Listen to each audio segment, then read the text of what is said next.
Gather close and listen, for this is a story older than ships and stars, older than the first map ever drawn upon the sea. It is the story of Poseidon the Earthshaker, the storm-bearer, the god whose breath is the wind and whose heartbeat is the tide. Before the oceans knew their shores, before the waves learned the rhythm of the moon, the world was ruled by Titans. In those ancient days, Cronus sat upon the throne of creation, devouring his children as soon as they were born, fearing a prophecy that one of them would one day overthrow him. From the womb of Rhea came Poseidon, destined for greatness, yet swallowed into darkness like his brothers and sisters. Within the Titan's vast, living prison, Poseidon waited, growing, enduring, learning rage in silence. When Zeus rose in secret and returned to challenge his father, the cosmos trembled. Cronus was forced to release the children he had consumed, and Poseidon emerged not as an infant, but as a god fully formed, eyes burning with the fury of long imprisonment. Freedom tasted like lightning. War followed swiftly. The Titanomachy shook the foundations of existence. Mountains were torn from the earth and hurled like stones. Seas rose and swallowed plains. In this war, Poseidon discovered his true nature. The Cyclopes forged him a weapon worthy of his soul, the trident three-pronged, unbreakable, humming with the power of the deep.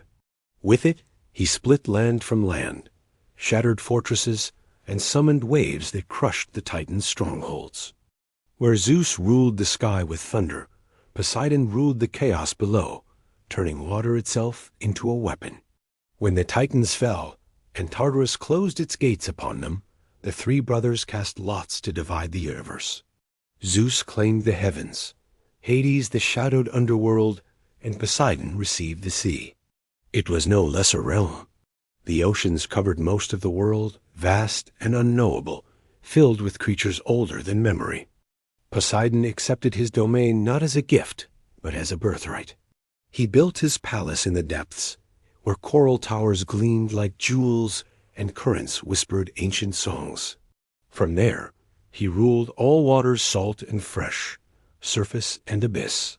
Every river knew his name. Every tide obeyed his will. Sailors learned quickly that the sea was not empty.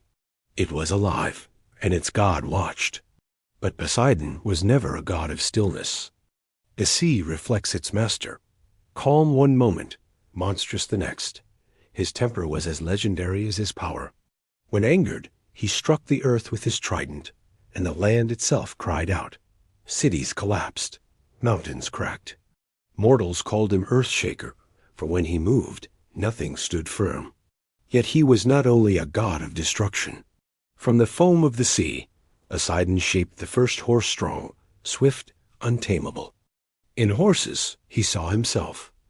Raw power restrained only by skill and respect. Chariots thundered across plains, because Poseidon willed it so. Warriors prayed to him before battle. Farmers honored him before plowing the land, for even the soil remembered his touch. One of the most fateful moments of his legend came when a young city sought the favor of the gods. Upon a rocky hill overlooking the sea, Poseidon stood before the people of the land that would be called Athens. He struck the stone with his trident, and from the earth burst forth a roaring spring, salt water surging with the strength of the ocean itself. It was a gift of power, of dominion, of conquest. But Athena, goddess of wisdom, offered something different. She planted an olive tree quiet, enduring, life-giving. The people chose her gift over Poseidon's.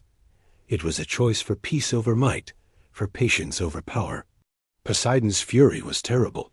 Storms lashed the coast, and waves battered the land. Some say floods nearly erased the city. Others say the god, though enraged, withdrew rather than destroy what had rejected him. From that moment on, Poseidon learned a bitter truth. Strength alone does not win devotion. Even gods must endure loss. His wrath would shape other legends.